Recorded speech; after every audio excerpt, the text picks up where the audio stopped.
सभी को नमस्कार। हेलो एवरीवन, मैं योगेंद्र साहू। आज हम बात करने वाले हैं आईबीपीएस एफओ के बारे में डिस्कस करेंगे।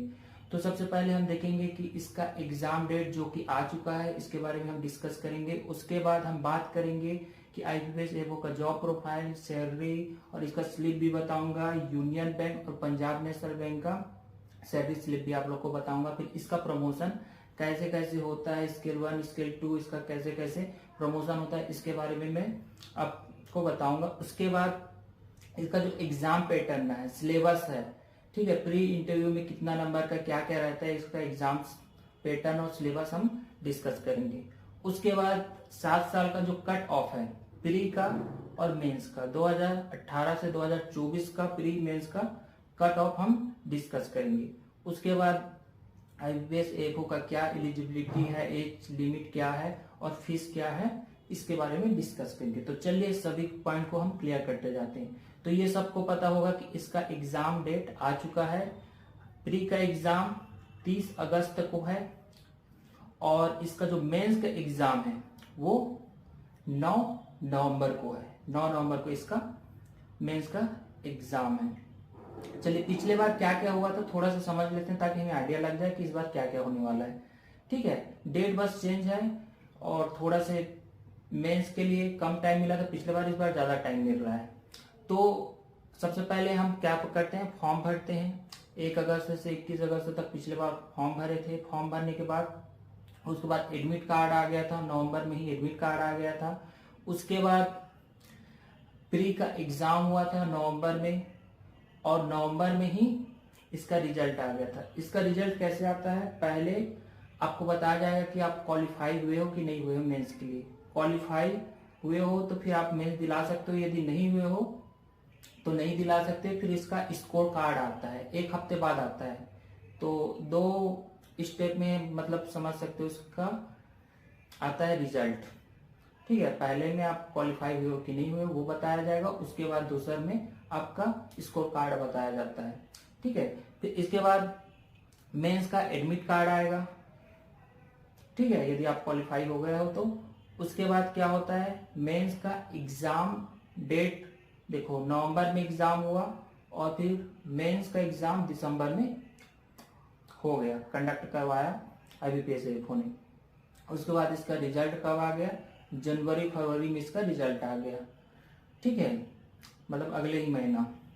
फिर इसका इंटरव्यू कॉल आ गया अगले ही महीना। मतलब बहुत एक फ्लो में आईबीपीएस एफओ एग्जाम कंडक्ट करवाता है। और उसके बाद फिर आपको जॉब भी मिल गया, प्रोविजनल अलॉटमेंट भी दे दिया। यदि आपने पूरा एग्जाम को क्लियर कर लिया तो आपको प्रोविजनल अलॉटमेंट भी मिल जाता है। ठीक है, उसके बाद देखते हैं आईबीपीएस एफओ का job profile, salary with salary slip और प्रमोशन हम देखते हैं। ठीक है, तो एफओ क्या है थोड़ा सा समझ लेते हैं। एग्रीकल्चर फील्ड ऑफिसर सबको पता ही है कि क्या है। उसके बाद देखते हैं कि ये क्या होता है। ठीक है, इसका जो यह जो एफओ है वो स्पेशलिस्ट ऑफिसर होता है और इसका एग्जाम कौन कराता है, आईबीपीएस एसओ कराता है। ठीक है, ये इसका कंडक्ट करवाता है एग्जाम। आईबीपीएस एसओ इसका फुल फॉर्म होता है institute of banking personal selection specialist officer. इसका ये फुल फॉर्म होता है। इसका इस प्रकार से लोगो होता है। इसका जो वेबसाइट है, ऑफिशियल वेबसाइट www.ibps.in, इसमें जाके इसके बारे में और डिटेल्स में आप जान सकते हो। इसका मॉक टेस्ट भी होता है, तो वहां पे जाके आप ये सब चीज को और अच्छे से समझ सकते हो। तो चलिए आईबीपीएस एफओ का हम जॉब प्रोफाइल देखते हैं, काम जिम्मेदारी देखते हैं। तो आईबीपीएस एफओ जो है इसका मुख्य कार्य क्या होता है, किसान और कृषि उद्यमियों को बैंकिंग सेवा प्रदान करना। जितना भी फार्मर है, एंटरप्रेन्योर है, जो कोई डेयरी फार्मिंग करना चाहता है, जो ऑर्गेनिक फार्मिंग करना चाहता है, उन सबको बैंकिंग सेवा प्रदान करता है एफओ, है ना। किसानों को लोन देता है और उसके बारे में, लोन के बारे में जानकारी भी एफओ देता है। उसके बाद ये सबसे इम्पोर्टेंट है, ये इसका बहुत काम करता है एफओ, किसान क्रेडिट कार्ड उपलब्ध कराना, और इसके बारे में सारी जानकारियां किसानों तक एफओ पहुंचाता है। ठीक है। उसके बाद कृषि संबंधित योजना जैसे कि पीएम किसान और पीएम फसल बीमा योजना, ये सबको लागू एफओ करवाता है। उसके बाद देखते हैं, ये गांव और कृषि क्षेत्रों में जाके बैंकिंग सेवा प्रदान करता है एफओ। तो ये सब इसका काम होता है एक एफओ का। ठीक है। इसके बाद देखते हैं वेतन रोकड़ा पैसा कितना मिलता है एफओ को। तो सबसे पहले समझते हैं कि एफओ एक सरकारी बैंक अधिकारी होता है। ठीक है, सरकारी बैंक अधिकारी होता है। ये नए अर्थशास्त्र की नौकरी नहीं होता है, ये परमानेंट आप एक सरकारी बैंक अधिकारी होते हैं एफओ।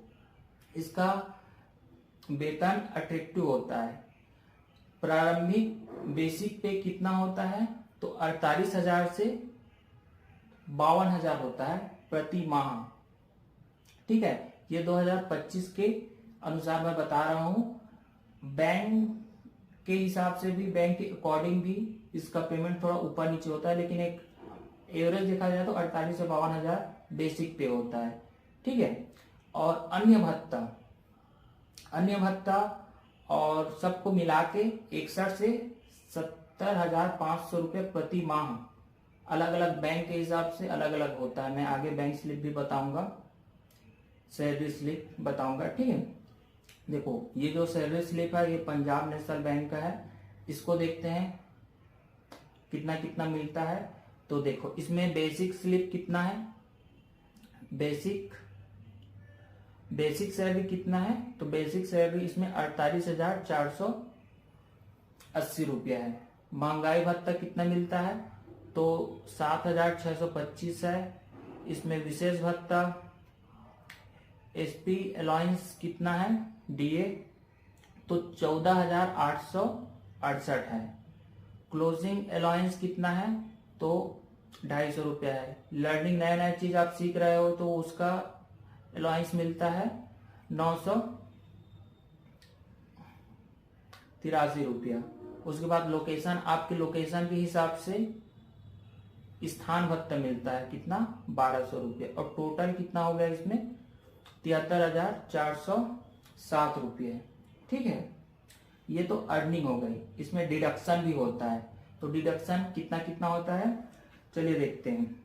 तो नेशनल पेंशन सिस्टम से 5,610 रुपया क्या हो गया, कटौती हो गया। इनकम टैक्स काट लेता है, सभी काटता है इनकम टैक्स, तो 3,520 रुपया इनकम टैक्स काट लिया। हाउस रेंट रिकवरी कितना काट लिया, 157 रुपया। और यूनियन फीस 200 रुपया। तो ये डिडक्शन होके ये कट के, देखो ये जो है वो इतना नेट सैलरी है 73,407 रुपया, और ये जो है कटौती हो गई, ये सब काट लिया इतना। तो टोटल यदि हम देखें तो कितना मिलता है, 63,920 रुपया। ठीक है। तो इतना इसका सैलरी होता है। ये पंजाब नेशनल बैंक का है, अलग अलग बैंक का अलग अलग हो सकता है। चलिए एक और बैंक का देख लेते हैं, यूनियन बैंक का देख लेते हैं। ठीक है। तो यूनियन बैंक का देखो, ये सब बैंकों के हिसाब से अलग अलग होता है। तो इसमें देखो बेस सैलरी कितना है यूनियन बैंक का, ये स्टार्टिंग का बता रहा हूँ, इसी साल का 2025 का स्लिप है ये। ठीक है।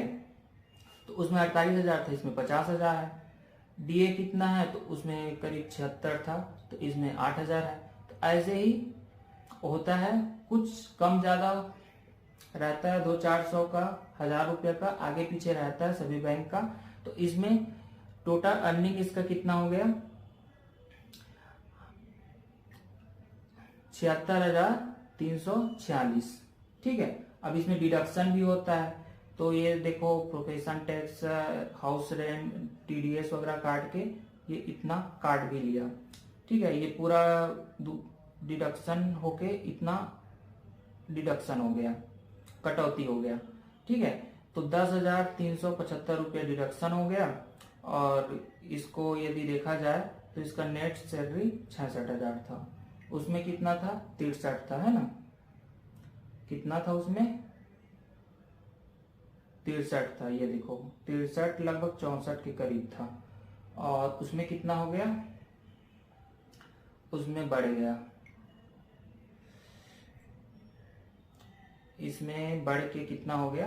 66,000। तो इस प्रकार से थोड़ा बहुत कम ज्यादा होता है। इसके अलावा स्पेशल अलाउंसेस भी रहता है। बेसिक बता देता हूं कि पेट्रोल का एक मंथ का 3600, और उसके बाद फिर न्यूज़पेपर का एक मंथ का 450 रुपया। उसके बाद बिजली मोबाइल बिल मिलता है 472 रुपये का। उसके बाद क्लीनिंग साफ सफाई के लिए हर 3 माह में 3,000 रुपये मिलता है। उसके बाद मेडिकल हर साल 15,000 रुपये मिलता है। किसी बैंक में 13,000 मिलता है, किसी में 15 मिलता है, तो बैंक के हिसाब से भी रहता है। एंटरटेनमेंट मूवी वाला देखना है, मनोरंजन करना है, तो उसके लिए भी बैंक पैसा देती है, एक साल का 9,500 रुपये लगभग। और इस प्रकार से सबको टोटल मिला ले तो लगभग 90-95,000 एनुअल अलग से स्पेशल अलाउंस भी देता है बैंक। ठीक है, चलिए इसका प्रमोशन थोड़ा सा हम समझ लेते हैं, कैसे इसका प्रमोशन होता है। तो सबसे पहले हमारा सिलेक्शन होता है, इंटरव्यू के बाद फाइनल लिस्टिंग में हमारा नाम आता है। तो सबसे पहले हम एज अ IBP हम एसओ ज्वाइन करते हैं, स्पेशल ऑफिसर एफओ हम ज्वाइन करते हैं, ऑफिसर स्केल 1। उसके बाद प्रमोशन होता है, ठीक है ना। नॉर्मल प्रमोशन 4-5 साल में भी होता है, फास्ट ट्रैक में 2-3 साल में भी होता है। तो मैनेजर बनते हैं, मैनेजर स्केल 2। इसके बाद सीनियर मैनेजर बनते हैं स्केल 3। इसके बाद चीफ मैनेजर बनते हैं स्केल 4। उसके बाद असिस्टेंट जनरल मैनेजर बनते हैं। उसके बाद डिप्टी जनरल मैनेजर बनते हैं। उसके बाद जनरल मैनेजर बनते हैं। उसके बाद ईडी बनते हैं।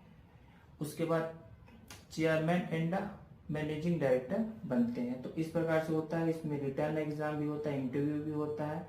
तो इसके बेस पे, आपके एक्सपीरियंस के बेस पे, आपके काम के बेस पे आपका प्रमोशन होते जाता है इसमें।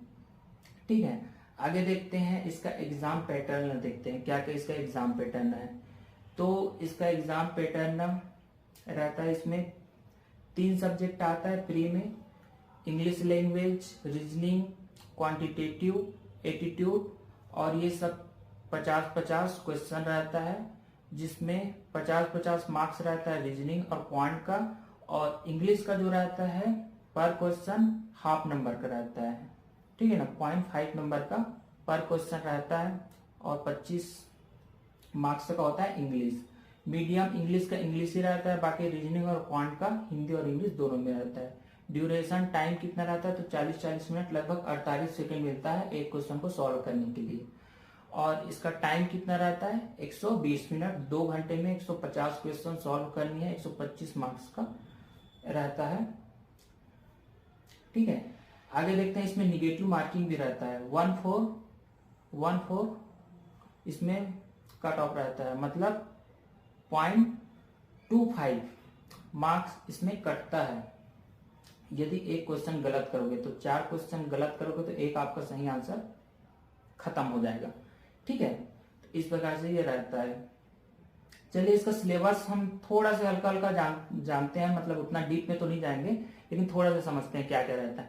तो सबसे पहले इसमें रीजनिंग रहता है, आपको पता ही है, पिछले बता चुका हूँ, 50 क्वेश्चन रहता है, 50 मार्क्स का ये आता है। तो इसमें पजल, सीटिंग अरेंजमेंट, सिनोरिज्म रहता है, कोडिंग टी वोटिंग रहता है, ब्लड रिलेशन रहता है, इनइक्वलिटी रहता है, डायरेक्शन सेंस रहता है, स्टेटमेंट, कंक्लूजन रहता है, डाटा सफिशिएंसी रहता है। उसके बाद ऑर्डर, रैंकिंग, ये सब आपको पढ़ना पड़ता है रीजनिंग में।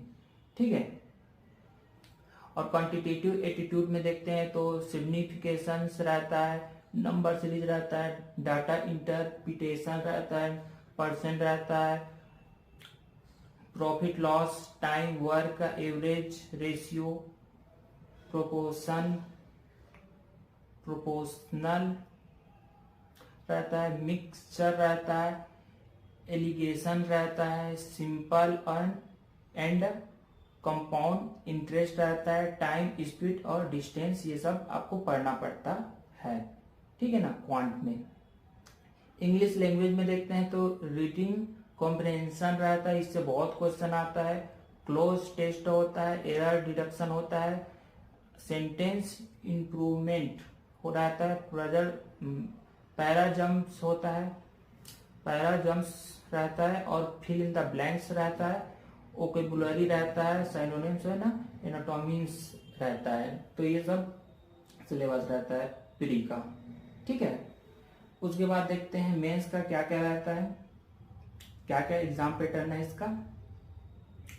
तो सबसे पहले सब्जेक्ट प्रोफेशनल नॉलेज से एग्रीकल्चर, प्रोफेशनल नॉलेज से एग्रीकल्चर का पूरा 60 क्वेश्चन आता है, 60 मार्क्स का रहता है और 45 मिनट का टाइम रहता है। इसमें भी 1/4 कट ऑफ रहता है, मतलब 4 क्वेश्चन यदि आप गलत करोगे तो एक आपका सही भी स्वाहा हो जाएगा, ठीक है।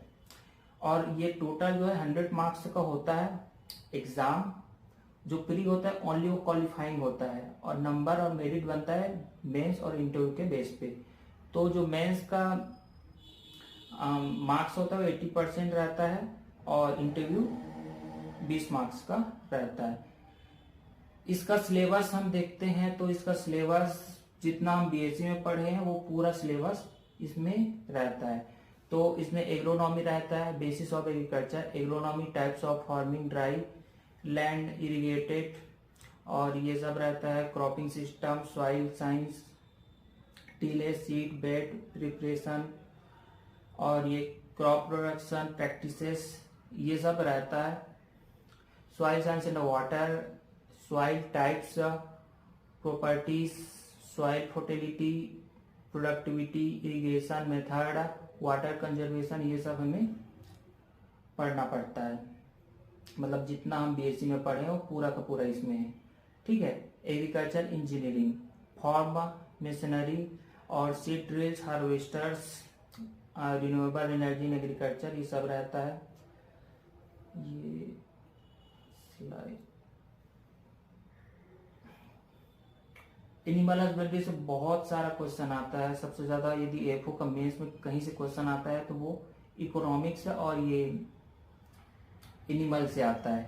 तो बीट्स, ठीक है ना, एनिमल हस्बेंड्री, पोल्ट्री, ठीक है ना, breeds of cattle, buffalo, disease in animals, disease in animals, dairy management और फील्ड फार्मिंग बेसिस, ये सब रहता है, ठीक है। उसके बाद हॉर्टिकल्चर रहता है। हॉर्टिकल्चर में food, vegetable cultivation, post harvest management, floriculture, मतलब बेसिक हम समझ सकते हैं कि ये मेन टॉपिक है। इससे मतलब पूरा हॉर्टिकल्चर को ही पढ़ना पड़ता है, पूरा मतलब जितना बीएससी में पढ़े ना सबको पढ़ना पड़ता है, ठीक है। ये मैं थोड़ा सा आइडिया देने के लिए कुछ कुछ टॉपिक इसमें लिख लिया हूँ, ये सब रहता है। प्लांट प्रोटेक्शन, और इसमें देख सकते हैं इसमें क्या क्या हमें मुख्य रूप से पढ़ना पड़ता है। Pesticides, herbicides, crop disease control, IPM, integrated pest management, ये सब हमें पढ़ना पड़ता है। एग्रीकल्चर इकोनॉमिक्स और स्कीम्स पढ़ना पड़ता है। ये सबसे ज्यादा कहीं ना कहीं क्वेश्चन तो आएगा ही, या तो मेंस में कुछ क्वेश्चन आता है या तो इंटरव्यू से कुछ ना कुछ हमें क्वेश्चन यहाँ से मिलता ही है। किसान क्रेडिट कार्ड से, एमएसपी मिनिमम सपोर्ट प्राइस, ये सब हमें पढ़ना पड़ता है। और क्रॉप इंश्योरेंस, फसल, पीएम फसल बीमा योजना, इसके बारे में पढ़ना होगा। नबार्ड के बारे में पढ़ना होगा।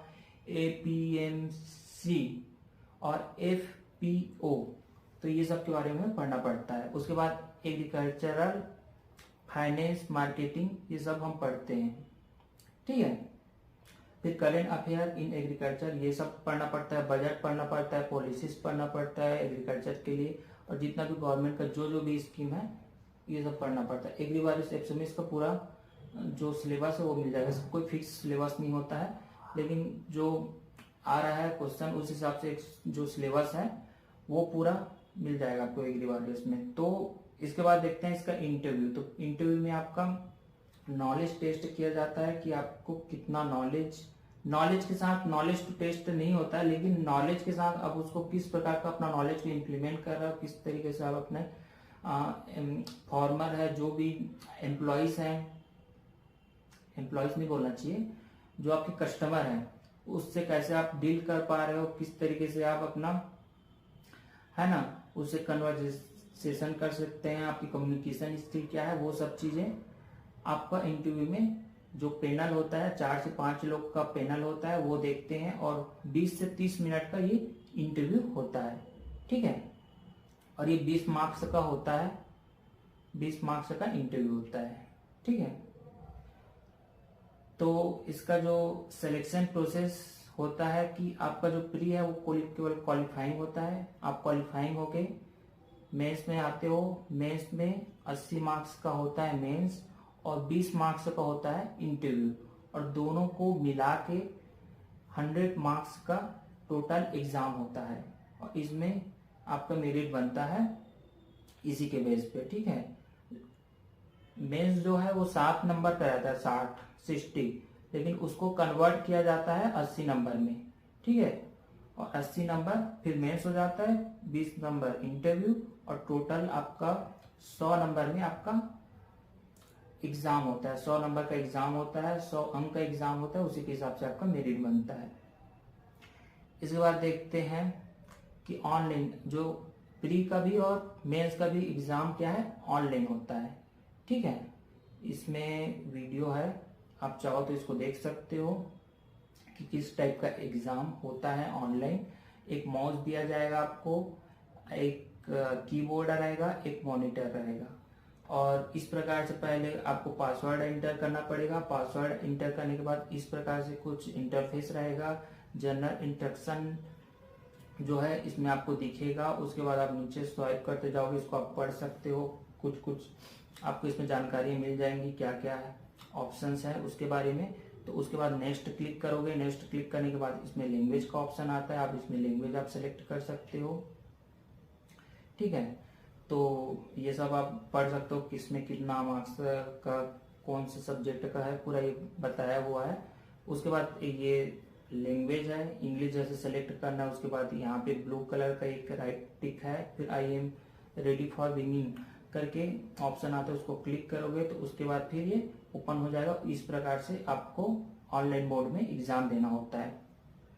इसमें आप देख सकते हो ये 1 नंबर पे है, 1 नंबर का आपका जो भी आंसर होगा उसको करके नीचे सेव एंड नेक्स्ट करना है, ठीक है। वो सेव और नेक्स्ट होते जाएगा। तो ये ग्रीन कलर का दिख रहा है, इसमें आप आंसर दे चुके हो, ग्रीन वाला। रेड वाला है उसमें आप हो, ठीक है। ये जैसे 5वां नंबर पे है, ठीक है, क्वेश्चन नंबर 5 पे है, तो वो रेड पे है, तो उसका आंसर आप नहीं दिए हो तो नॉट आंसर लिखाएगा। और तीसरा नंबर जो है वो बता रहा है नॉट विजिटेड, मतलब उतना क्वेश्चन में आप विजिट किए नहीं हो। और ये पर्पल कलर मतलब ब्लू पर्पल है, पर्पल कलर का जो सिंबल दिखा रहा है उसका मतलब है कि आप उस पर क्लिक करोगे तो वो mark for review and next है वो, मतलब आप उसका आंसर लास्ट में यदि आपके पास टाइम बचता है तो रिव्यू के लिए आप उसको मार्क कर सकते हो। इस प्रकार से रहता है, कोई जरूरी नहीं कि एकदम लाइन से 1 2 3, आप चाहो तो नीचे एकदम जैसे कि 43 पे एकदम जंप मार लिए तो आप आगे आप अपने हिसाब से इसको कर सकते हो। इसका मैं और एक सेपरेट अच्छा से वीडियो बना दूंगा, ठीक है। तो एक हम आइडिया ले लेते हैं यहाँ से, ठीक है। तो चलिए आगे चलते हैं हम। कट ऑफ देखते हैं, कट ऑफ क्या क्या रहता है इसका। तो 2024 का कट ऑफ देखते हैं क्या क्या था पिछले बार का कट ऑफ। तो क्वांट का 50 क्वेश्चन था तो 6.25 का कट ऑफ था। रीजनिंग का कितना था तो 4.25 इसका कट ऑफ गया था। ये सेक्शनल कट ऑफ है, ठीक है।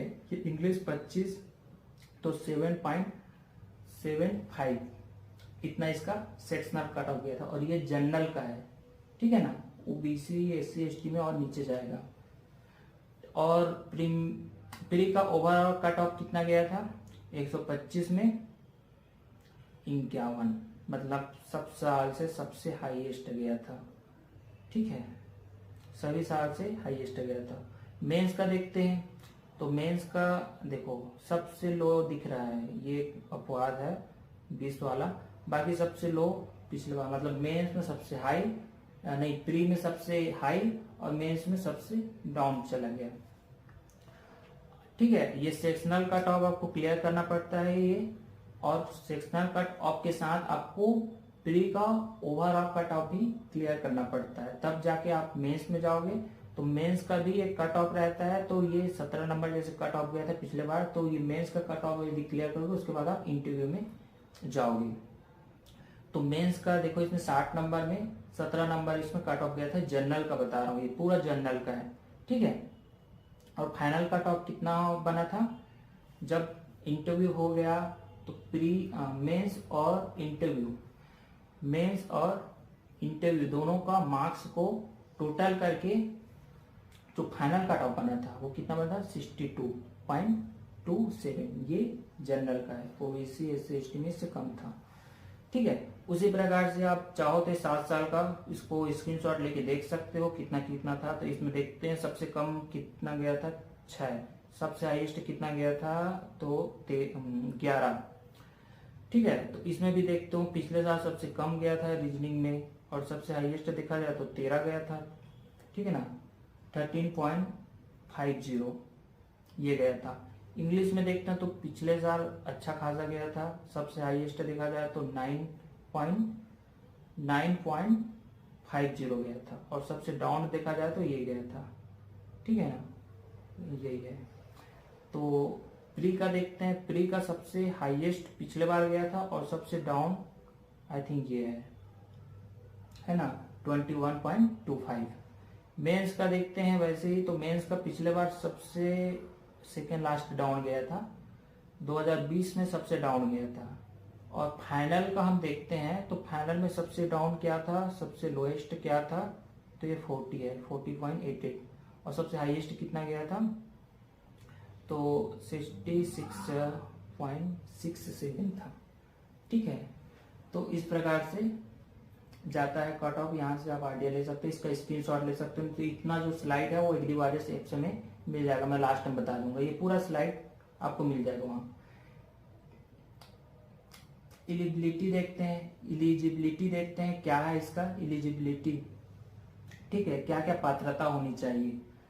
तो सबसे पहले 4 साल का आपके पास डिग्री होना चाहिए ग्रेजुएशन का, एग्रीकल्चर हो सकता है, हॉर्टिकल्चर हो सकता है, एनिमल हस्बेंड्री हो सकते हैं, वेटनरी साइंस हो सकता है, डेयरी साइंस हो सकता है, फिशरीज साइंस हो सकता है, पीसी कल्चर हो सकता है, एग्रीकल्चर मार्केटिंग हो सकता है, कोऑपरेशन हो सकता है, कोऑपरेशन एंड बैंकिंग हो सकता है, एग्रो फॉरेस्ट हो सकता है, फॉरेस्ट्री हो सकता है, एग्रीकल्चर बायोटेक्नोलॉजी हो सकता है, बीटेक बायोटेक्नोलॉजी हो सकता है, फूड साइंस हो सकता है, और agriculture business management, food technology, dairy technology, agriculture engineering, sericulture, fisheries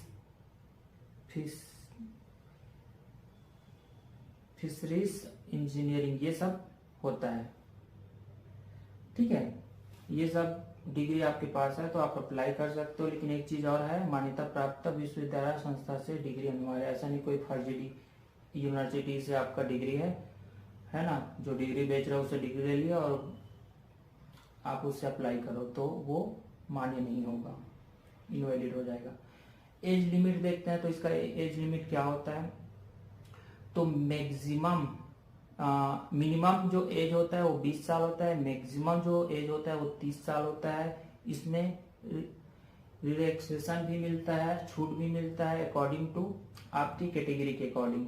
ठीक है, तो SC ST में 5 साल का, OBC नॉन क्रीमी लेयर में 3 साल का, PWT में 10 साल का, और एक्स सर्विस में 5 साल का आपको रिलैक्सेशन भी मिलता है। उसके बाद देखते हैं एप्लीकेशन फीस क्या क्या होता है, तो इसका कैटेगरी वाइज देखते हैं, तो जनरल, OBC और EWS में 850 होता है, SC ST और PWT में 175 रुपये होता है, 175 होता है। ठीक है, जनरल का 850 होता है। तो बहुत डिफरेंस है, इसलिए बहुत लोग यदि जो लोग ये करते हैं ना प्रैक्टिस के लिए, यदि एग्जाम दिलाते हैं ना तो SC/ST से डाल लेते हैं, ठीक है ना। बहुत लोग ऐसे करते हैं, जिसका तैयारी नहीं रहता है वो SC/ST कैटेगरी से डाल देते हैं, अप्लाई कर देते हैं। अब इसके बाद वीडियो में इतना ही था।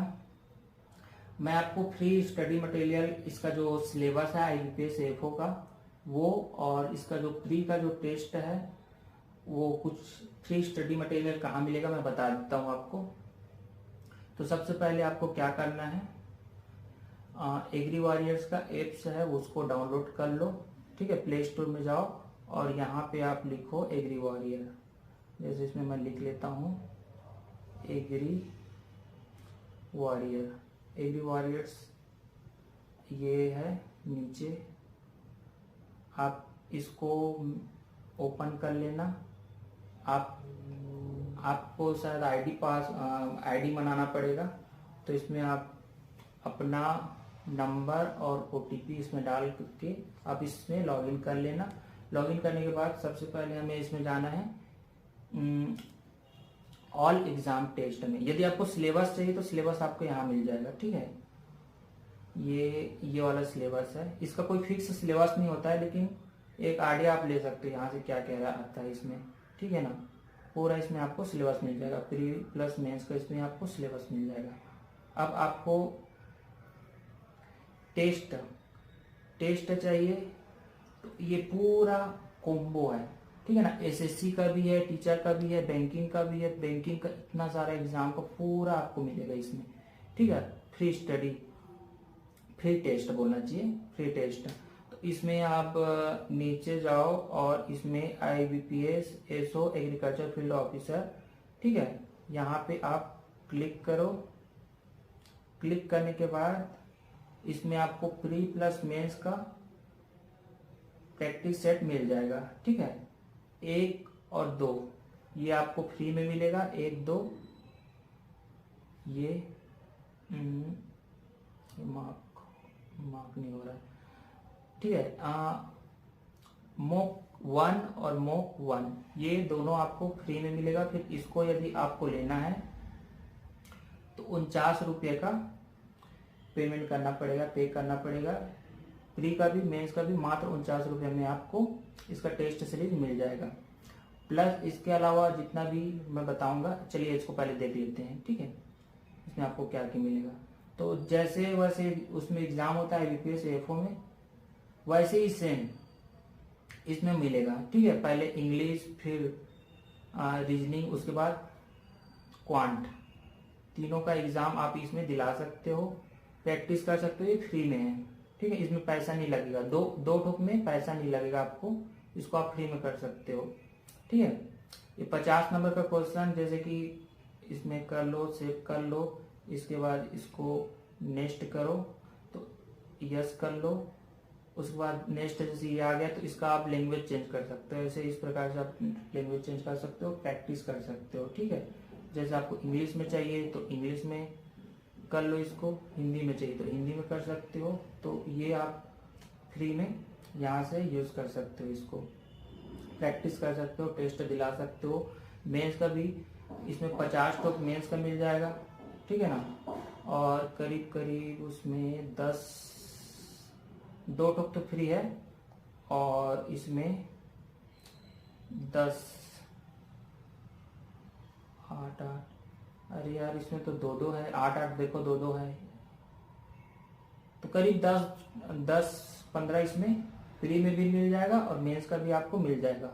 फ्री वाला आप चाहो तो ले सकते हो, 1-2 ऐप से डाउनलोड कर लो और 2 ठोक को आप देख लो, यदि सही लगे तो आप ले लेना, ना लगे तो ना लेना, ठीक है। क्योंकि इसके साथ 49 रुपये में केवल वही नहीं मिल रहा है, ये तो एक एग्जाम का था, ऐसे लगभग 323 एग्जाम का पूरा इसमें मिल जाएगा। SSC का मिल जाएगा, टीचर का मिल जाएगा, बैंकिंग का मिल जाएगा, ये पूरा कॉम्बो है, एक साथ मिलेगा इतना, ठीक है। अब ये जो जितना बोला हूँ वो सबका PDF यदि आपको चाहिए, स्लाइड वाला जितना मैं बताऊँ, कट ऑफ जो मैं बताया हूँ वो चाहिए, तो आप इसमें जाना, AFO में एग्रीकल्चर फील्ड ऑफिसर व्यूज में इसमें जाना, इसमें आपको मिल जाएगा, पिछले साल का नोटिफिकेशन वगैरह मिल जाएगा, इसी में वीडियो भी मिल जाएगा, इसी का जितना भी मैं पीडीएफ स्लाइड को यूज किया हूँ पूरा इसमें आपको मिल जाएगा। तो इसको आप चाहो तो कर सकते हो, कोई जबरदस्ती नहीं है, चाहो तो आप कर सकते हो, ना चाहो तो कोई बात नहीं, आपको जहां से कोचिंग करना हो आप कर सकते हो। ठीक है, तो इस वीडियो में इतना ही। वीडियो देखने के लिए धन्यवाद।